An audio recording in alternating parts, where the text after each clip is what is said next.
Hey everyone, I hope you are well and welcome to the first ever We Are Listening online event. In fact, this is the biggest one we've ever done, so thank you so much for tuning in. I'm Victoria and I'm the founder of We Are Listening and Creative Marketing Manager of Toolroom Records. For you that might not know already, so We Are Listening is our female platform and event series to help grow, nurture and find more female talent in the industry. Today we have some amazing panels planned and I hope everyone watching this comes away feeling inspired and comes away feeling that they found the day genuinely useful and helpful. Hello everybody, hope you can hear me. My name is Laura. Welcome to the next panel. I just want to say a big massive thank you to Millie and all the girls from the last panel. That was amazing. I didn't necessarily want it to stop, but I guess we have a long itinerary for today, so we have to crack on. Welcome everybody to panel 4. This is how to connect with your audience through marketing, and we're going to give you some of the best advice from some of the best marketeers in the dance music industry, who I will ask to introduce themselves in a second. And we're going to help you with some advice and some tips on how to create a winning strategy, engaged community, and some original content. Like I said, I'm Laura. I'm normally a singer-songwriter, but I'm also a marketing consultant. I run a consultancy called The Kind in my spare time. And we specialize in working with brands and organizations and charities that are doing good, amazing things in the world. So such a privilege to be a part of this event today. I am joined by, I'm going to introduce them into the chat one by one at the moment. So we've got Camilla from Relentless Energy and Divine Sounds. Hi guys. Oh, how are you? I'm really well, thank you. How are you? Good, thank you. So I think we're just waiting on a couple of the other girls. So whilst we've got them doing some technical things in the background, Camilla, can you just introduce yourself maybe and tell us, in the words of Scylla, what's your name? Where'd you come from? Hello, everyone. So I'm Camilla. I am brand manager for Relentless Energy Drink. So we are a product brand that is deeply rooted in music and culture. And I'm also co-founder of Divine Sounds, founded by myself, the amazing Sound Divine, and the lovely Jess Bays, who I think you just had on the last panel there. Awesome, thank you. Okay, I'm gonna bring in another friend. We've got Reju from Armada. Hello. Hi. I'm just gonna check you can hear me, right? We can hear you loud and clear. Don't worry. Brilliant. So nice to see you, girls. Nice to see you as well. In a minute. Reju, can you introduce yourself and tell us who you are and where you come from? Well, I come from Dudley, which is an area in the West Midlands. So you might notice my accent, even though it's been watered down since I've been living in London for so long. But I am Reju Sharma. I work for Armada Music as their UK office marketing and promotions manager on releases. I've been in that role for, it's going to be 2 years in August. So yeah, that's what I do. Awesome. And then I'm going to bring in Victoria, my partner in crime. From Hi. Can you tell us who you are, where you come from, a little bit more about you? Yes, so I am creative marketing manager at Toolroom. Oh, I think Victoria's freezing slightly. You're back. Carry on, continue. Am I there? Yeah, so I'm the creative marketing manager at Toolroom Records. I've been at Toolroom for 7 years this year. My role's kind of changed over the years. I started as community manager and now I'm more involved with the creative side of campaigns and stuff. So yeah, it's good. Busy but good. Awesome. And then I think we're having a few technical problems getting Nicole into the chat. So we're going to move on. We're going to start on the questions, and if she can join us, we'll get her in. But ladies, this I guess is a panel for artists, producers, but equally it might be people that are interested in starting their own label. When it comes to music releases, what are some of the best and the worst things an artist can do when it comes to promoting themselves and their music? Who wants to go first? Sorry, go on, Reg, you go. No, I was just going to say, I mean, worst thing that that like artists can probably do is be promoting other releases or other content during their releases going out, specifically in the 7 days around the release. Is generally a no-no because we're trying to push everything through. And the best thing I think an artist can do is be really invested in the content that they push, to be engaging an audience, to tell their stories and contact all of their kind of like tastemaker associates, people that they know, sending their tracks out personally to like DJs and friends to generate that first wave of support. I mean, I was going to say, which slightly goes against the grain in terms of sending stuff out. When we started the label, when we'd sign a track, we found that artists were sending their tracks out to everybody. And I was like, guys, this is going to affect your sales. So we have, as all labels will, a great promo list that we do in tiers as the release comes out. But, you know, if you're hitting everybody up on every radio station with that track, then I do feel like sometimes you can lose momentum. So it's kind of like trusting in the label and what they're going to do and what they're going to push behind it.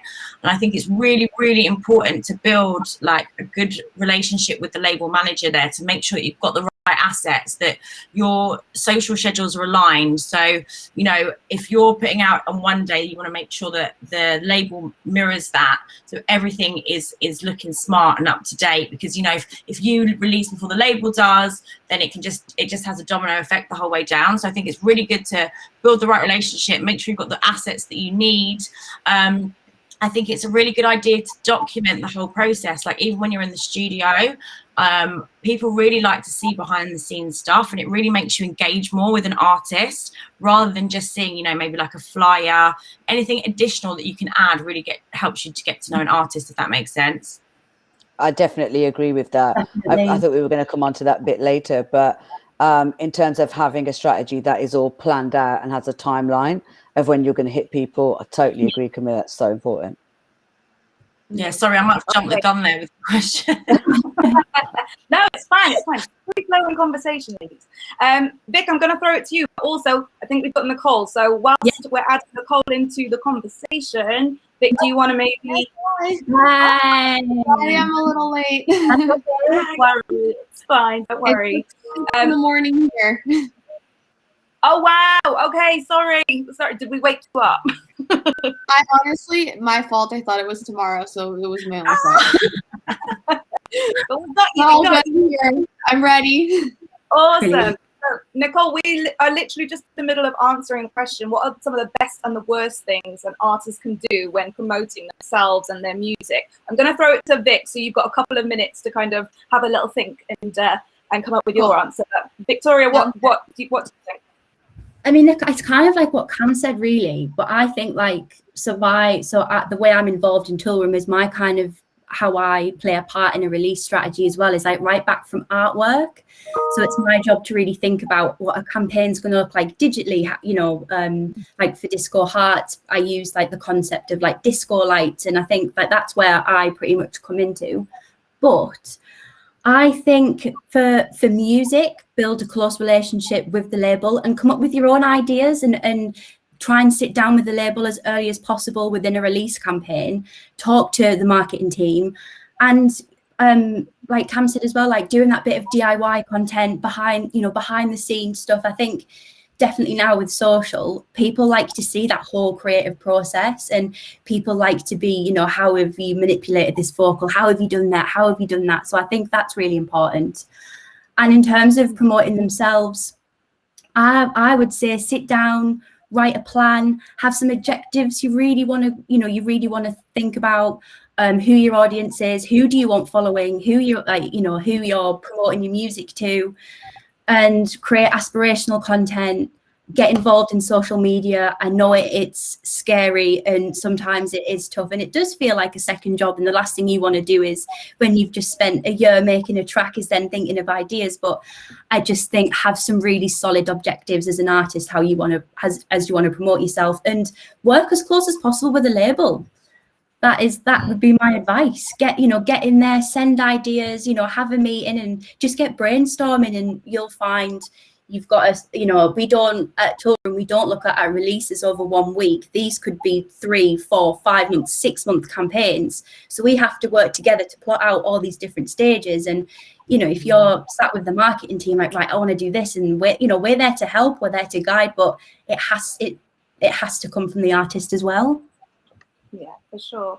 And then Nicole, first maybe introduce yourself, tell us where you are, what you do, and then we'll throw that question to you as well. What are the best and worst things an artist can do? Cool. Hi, I'm Nicole. I work for Dirty Bird. I'm located in Los Angeles, California. I think the best and worst things, I guess I'll start with the worst and I'll go to some positive things. I think posting in general over like a social plan for an artist, too many marketing assets is a big no for me. I think you have to realize, yes, you're a business, but you also have to realize you are a person, rather you are a brand, but you're also a human being. So like if your whole feed is just marketing assets the whole time, I don't really know who you are as an artist. I think it's really important to, yes, you need to post those marketing assets, but you also have to mix them with videos of yourself, who you are, and be really true to yourself still. I think positive things is exactly that, showing who you are as a human more than just an artist, like getting your audience to know who you are and why you do what you do is really important. Like just posting a bunch of festival videos isn't really telling me who you are as an artist, like exactly what you were saying about like behind the scenes stuff, or like even just posting like Instagram stories talking to your audience about how you made this track or anything like that, I think is really great. Yeah, cool. Thank you. So obviously all of you ladies are well versed in planning campaigns, but are there sort of key touch points in that planning journey? What makes a successful music marketing campaign in your opinion? That's a good question.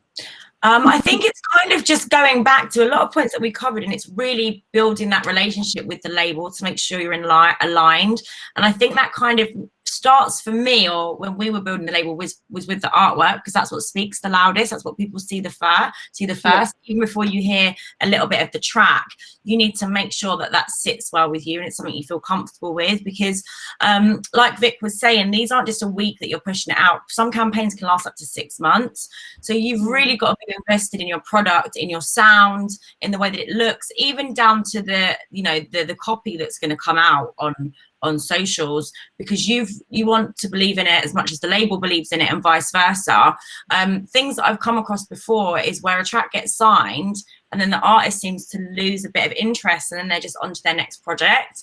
And for me, that's where things can really fail, because we want artists to put in as much energy as we're doing and run it as if they're running their own record label. You know, if you're not proud of your record, then how can you expect a label and a consumer to be proud of it? So I think the better campaigns are when both the artist and the label are there every step of the way. Yeah, I just want to add to that. I always kind of try and start all my campaigns when in the brainstorm phase with the artist and the management team and any third parties that we're working with, is really to define what the story is, the story of the single, the story of why the artist actually even made the record.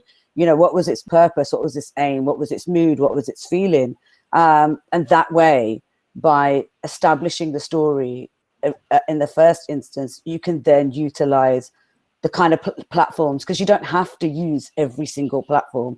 You don't have to be making noise everywhere. You can also use those platforms exactly how Vic said, 3 months later, you know, 2 months later, whatever, however long the campaign is going to last. There might even be a moment, I mean, we've just gone through a year of COVID. There might be a moment when the clubs open that some of the releases that we've been working on might have another life because people have been dancing around to them. Yeah. So I think it's about finding out what the story is first, expanding on that story and where that story fits for your assets, for your artists, for your PR plan, for your DJ promo. You know, what is going to go in that press release? How is that all going to look? And then again, you know, which other artists are going to be contributing to that? You're featuring artists, anybody who you've booked in to do remixes at a later date, and what your goals and your targets are, your KPIs for that release. Is it more streams? And which platform streams the most important? You know, is it the purchasing power of the release? Is it the growth of the artist profile, the release profile, or is this release, you know, a starting point for a bigger project, an album? It's working out what what your aims are for that, I would say. Definitely. And I think as well, it's, you know, like we've said, it's kind of like strategy before any tactics are kind of happening. And when we sit down with an artist, we think about, right, where are they positioned? Where do they want to be? What are we trying to get out of this? And it does, you know, and it does start with the artwork. And because that, I think the artwork and the track have to marry up, because it's what people are going to see. It's what people are going to hear. And going back to obviously the pandemic, an example that I can give is when we worked on If It's Love, with Mark Knight, we'd had originally planned to go up to London and, you know, film like a mini kind of studio video. That wasn't possible, so we had to quickly think, right, well, what are we going to do? And it was the lyrics of If It's Love, and we'd put a lot on that, and it was about throwing it back to our fans, like, this is the track, we just want to see you happy, dancing, send us your videos. And it completely changed direction, and it worked.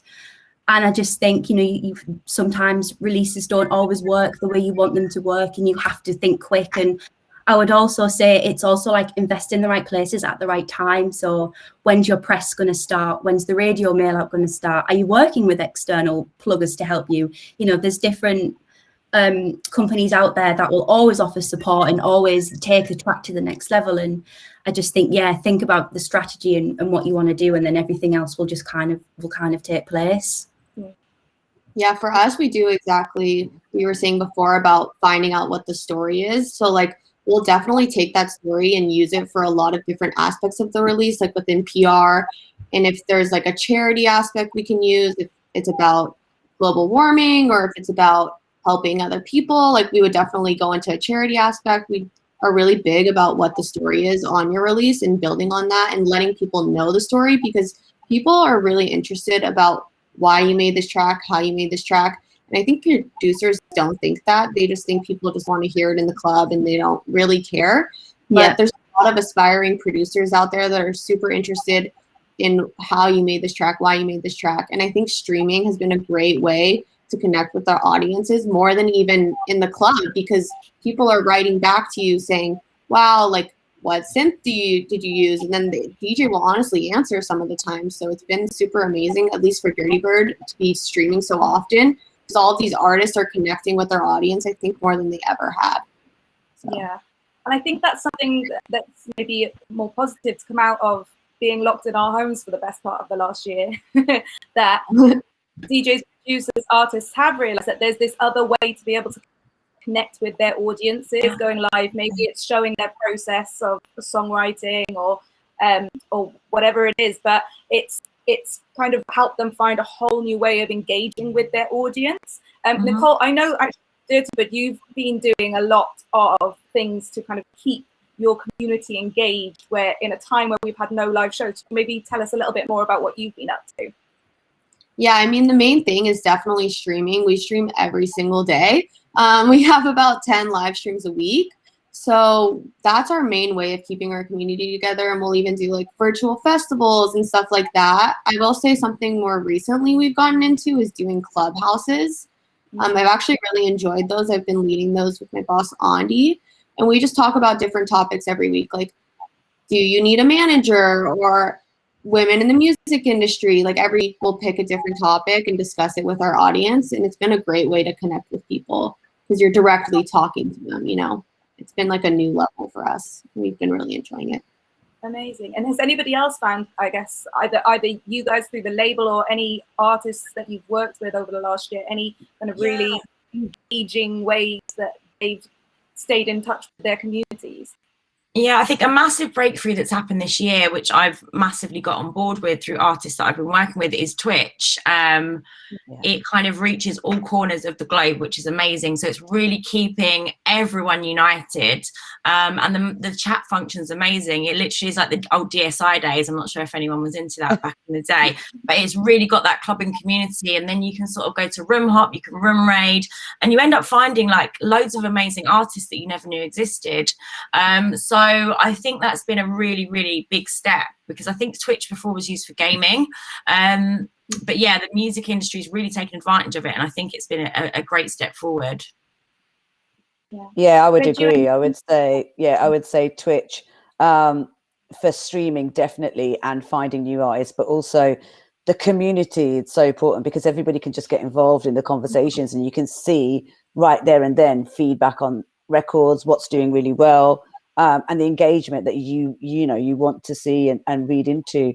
I think Clubhouse, we've been doing conversations on Clubhouse, and I think it really depends on, as a brand, what messages you want to put out, then what conversations you actually want to start, how relevant that is to your audience, and how relevant that is to a specific release or artist, and how much the artist wants to be involved. A lot of the time, sometimes the artist doesn't want to be forward facing, but they can be in the chat and they can be part of the conversation. So that's also been really good. And the other positive of Twitch as well, not only just keeping the community together, it's obviously been a really difficult time for artists through COVID. There's been no shows.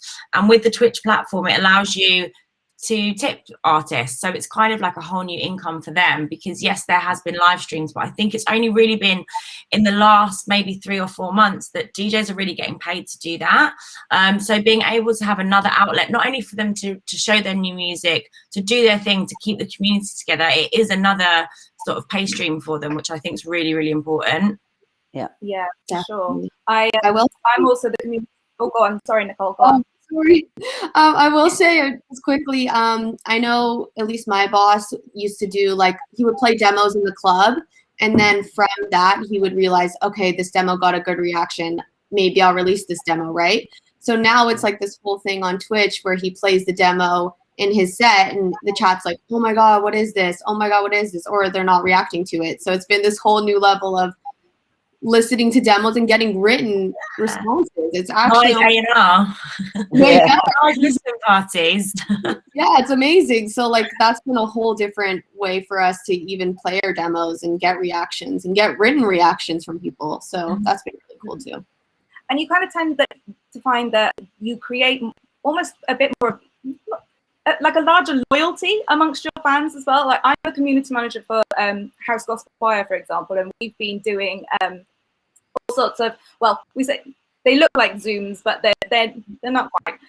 But where we've got all of our we recorded ourselves all individually at home, put it together into one big massive video, and then it's a bit like a gig. And we were doing them every Sunday throughout the whole of the first lockdown at least. And I think our video views went up by about 500%, something ridiculous on Facebook alone. But also we've now found that we have this group of people that want to be involved in absolutely everything. And it led us to create our now private members like online sessions. So actually the benefit of us all being locked in is where normally we have a massive waiting list for people to come to our weekly rehearsals, and then obviously geographically you have to be in London to be able to attend them as well. We've now got people all over the world that are singing with us, learning our arrangements and joining in on a weekly basis, and it's amazing. Yeah, it's one of my favourite. I have to say, it's one of my favourite things on the internet, definitely. See, it's working. Loyal fans. But have you found anything? I know, again, Nicole, I know that you guys you've got the flock, right? You're kind of super fans. Can you tell us a bit more about that? And you guys, is there anything that you're doing, or or even other artists that you've seen do that you would maybe replicate in the future that have created loyal fans? Yeah, for us personally, we have this thing called Bird Feed. I don't know if anyone's heard of it, but it's basically a subscription and you get all of our releases before they come out, like a little bit earlier before they come out. So that's been a great way for like aspiring producers to just get like the file of all of our music, and they're very loyal and they're very interested in producing. So we try to do like good things for them for like subscribing to us. So that's been like a huge thing that we do for our fans. I would say, let me think something else. Mostly, honestly, right now it's been hard. Like with events, we're very connecting and like we do a lot of artist activities on site and stuff like that. But without events, it's just been mostly Twitch this year. Unfortunately, we've done a few like Zoom meet and greets with artists, but it hasn't gone much past that. But as a company, we're super big about connecting our artists with our community, which has been harder during COVID. But I will say, like, Clubhouse and meet and greets and just on Twitch has been like the main way we've been trying to stay connected. It's just been different. Yeah. Anybody else? We've but similar to that, when we've had like big album projects, we've set up, like we did one for Mason's album, and we set up like a private album listening party, and that was through our Toolroom family, like the biggest hardcore super fans. And what we did, we everyone who was invited to be part of this like little album party, the album was called was it Freaky Biscuits, I think it was called now. I forget, it was so long ago. And we actually sent everybody like a little biscuit in the post. So it was like an actual, like really personal like invite that they got. And I love stuff like that. I think I love, the really like bespoke invites that you can give people for fans, because people like to open something and people like to feel part of something. And we had this idea before. We were celebrating our 500th radio release, and we decided to literally just take over this like local pub in Maidstone.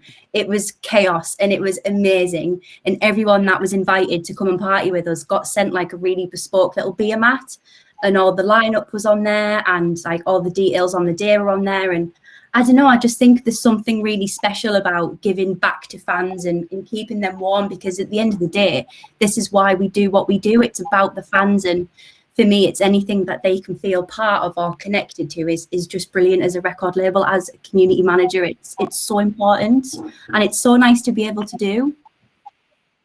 For sure. So yeah, that's.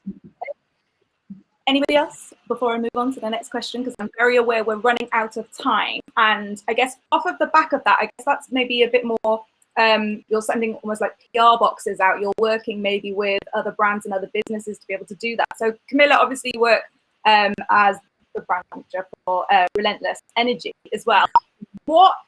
How should an artist maybe approach finding or working with brands? How does an artist essentially get a brand partnership? I think it's really important to look for brands that you really do align with and that you believe in, that you want to represent. A lot of brands want to create a lasting relationship as opposed to just like, let's give you some merchandise and you do a picture. For example, if you're somebody that wears Adidas, don't go for a Nike sponsorship. Or if you're somebody that drinks Red Bull all the time, don't go for a Relentless sponsorship. And, when people are really invested in the brand, it works so well. We did a campaign with Stormzy a couple of years ago, and his thing is Energy Crew. So it just totally aligned. He was a fan of the brand, so he was really up for doing stuff with the brand. But then I've worked with other artists who shall remain nameless that aren't as invested in it, and it feels like it's just a bit of a cash cow. And for me, I'm super passionate about everything I do. So when I see people just coming for the money, everyone just loses a bit of motivation on it.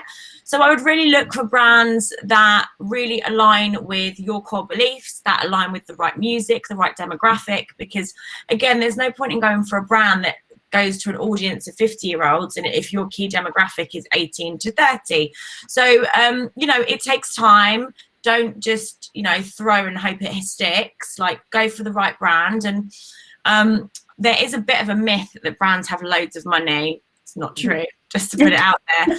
But saying that, you can really make things be mutually beneficial. So I've worked with artists that I might not have had a massive budget, but I've said, hey, look, we'll do a whole photo shoot, and those can be your press shots, which might normally cost an artist, £500-600. So we'll pay for their travel, we'll pay for their makeup, we'll have a full day shoot with them. So they're walking away with stuff to add to their portfolio as an artist.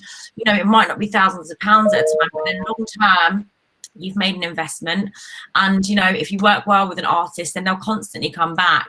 An artist that I've worked with that's been on another one of your panels did a photo shoot with us, so she has constant photo shoot, she has all of that in her locker, and then as a result of that has played stages for us moving forward and has become part of the Relentless family as opposed to just being there to get exposure. So yeah, I think it's really important to find a brand that you believe in, that you align with, and that you have passion. And for me, with everything you do, whether it's making a track, setting up a label, working with a brand partner, if you're passionate about something, you're not going to fail. Yeah. Does anybody else, I mean, does anybody else maybe have any really good experiences of working with brands during their campaigns as well? I will say, I love what you said about doing a photo shoot, like as the brand, to give that artist the content. Because I will say, like on a label side, sometimes, especially without events now and still having brand partners, it's been hard to make that content. So on our end, like sometimes we'll struggle with posting something because it doesn't feel natural, and it's like harder because like maybe the brand didn't help us collaborate on something with ideas. I will say we're working more on creating curated content rather than trying to make something out of nothing, which is super important. Like don't, as a brand or an artist, when you're posting about that brand, don't make something super not true to yourself. Like definitely make it feel natural rather than being like, this is the can of Red Bull, like buy it. You know what I mean? Definitely be really true to yourself and be passionate about that product, exactly what you said. Like we do work with a few partnership brands, and it's definitely something that we feel connected with, and we like to collaborate with them more than just having that can, maybe doing a product line, a t-shirt, something more deep that will connect us in a good way that we're both benefiting out of it, you know? Awesome. Okay, I think we're very nearly lost for time, which is so unfortunate because I could literally talk about this. I know, just think it's But we have a couple of questions from the audience before we finish up here, and I'm probably just going to direct them at one or two of you just because I'm getting WhatsApp saying. So, Rachel, I'd love you to answer this. What will labels look for to sign when you're not a big artist? So maybe you don't have a massive following, but what are labels looking for in an artist in order to sign them? I mean, we have an A&R department that kind of looks specifically after this kind of area, but it depends, again, what your sound is. Is it relevant for the label? Or even the sub-labels that we look after? Is there a story in connection with that sound, with that label, with the scene? Also, you know, what's your product? Like, what have you done before? What have you got now? What's your vision for what you want to do? Where do you see yourself sitting in that? And this is an unfortunate one in some ways, but, you know, how are you growing your profile and how are you engaging your audience? You don't necessarily have to have 50,000 people that are following you that are constantly engaged. Even if you had 1,000 loyal fans who are, you know, liking your posts, engaging with your content, buying your music, you know, that's really important as well. You know, and I think we've raised it all in this conversation. It's about how passionate and committed you are to want to get your music out there, how much you want to work with a label. You know, there are so many artists that are doing things DIY at the moment, and there's so much opportunity to do that. So really think about what is going to advantage you to sign your music to a label, and, you know, all the departments that you then get to work with that help build a profile for you and help build your story, build your release. And your expectations. It really is, a lot of the time it's expectations. There's artists that we work with who think just by signing to a major or an independent label, the next thing they're going to be massive dance hits, or they're going to be, you know, played by Annie Mac on Radio 1. You have to build your story. And just because we can contact those people doesn't mean it's necessarily going to get picked up there. But we will always try to make sure that it does. So that's what I would say. Actually, I'd really like to highlight just the one point you made in there as well about essentially do your research on a label. It's exactly the same as you would for a job interview. You don't send your music to a label. Especially if you're I don't know, if you're a hip hop artist, you're not going to send your music to a dance label. But I've been told some people do that, and so. But you know what? If you're a hip hop artist and you want to send your music to a dance label, think about it in terms of a remix. Think about it in terms of like featuring artists. You can still use your talent, but do your research on the label and work out what the story and the vision is for you to have been contacting them in the first place.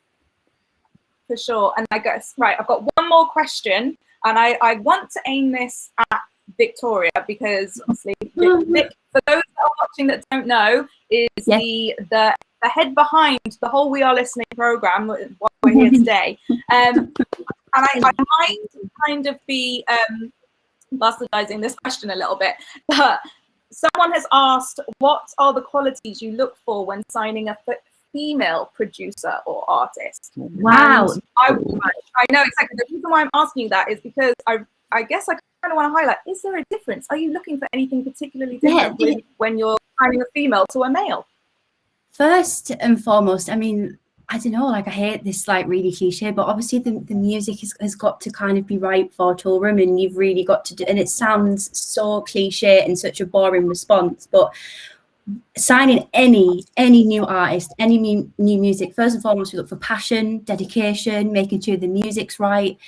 But also a really fun campaign that I got to work on was a completely new artist called Crazy Fluke. And that was really enjoyable because we got to control everything from scratch. And it was like, oh my God, we came up with this campaign where people had to go looking for different clues on different Instagram pages. So it's like, just because you are a brand new artist, maybe completely fresh, no following, as a marketer, that's really exciting. Like we can get behind that.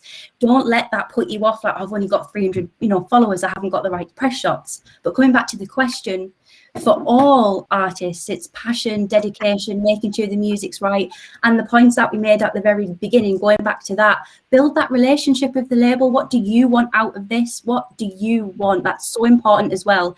As a record label, we will always, as the marketing team, all of us, we will always support you, work with you, and with a team to make this happen. But it also comes from the artist, and you need a bit of 50-50. So I hope that was helpful. But in terms of male, female, it work hard, be passionate, and make sure the music's right. And yeah, I think also don't underestimate how much like labels, A&Rs, brands, whatever, are looking to be diverse, inclusive, and representative. Absolutely. And are open Absolutely. now more than ever to listen to new artists from whatever background they come from, as long as the music is good and it fits in somewhere, but also to help develop. And I just think, how exciting is that, when you're diverse and everyone's represented, and I just think that's better, and it's so exciting, and it just makes for a much more positive industry, I think. But I think the key points, male or female, non-binary, is passion, work hard, and make sure the music's right. And platforms like this always help, and we have the Toolroom Academy if there's anyone not sure about how to get the foot in the door with Toolroom. There's so many courses that we do. If you're a female producer, I'm here, we're all here for people to get in touch with, and I just hope this makes it a lot easier for being able to approach a label. Sure. Awesome. Well, thank you very much. I have to tie it up here. Like I said, I can talk to you ladies all day, but thank you so much for joining us. And thank you for having me. Yeah, thanks for inviting us. Brilliant. Thank you so much. Thank you. I'll see you all, ladies, and hopefully it'll be in person soon. Hopefully. Let's hope so. Thank you so much. Thank you, ladies. Take care. Bye. And everybody at home as well, thank you for watching. Continue. We're going to have a short break now, but we will be back at 3:25 for our next panel, which is Behind the Artist. It's alternative careers in the music industry. So if you're maybe not necessarily an artist or a producer, you don't want to be center stage, but you love music and you want to work in it, that's the panel for you. Okay, so we'll see you in just under 10 minutes for that one at 3:25. All right, but thank you, everybody. Bye. Bye.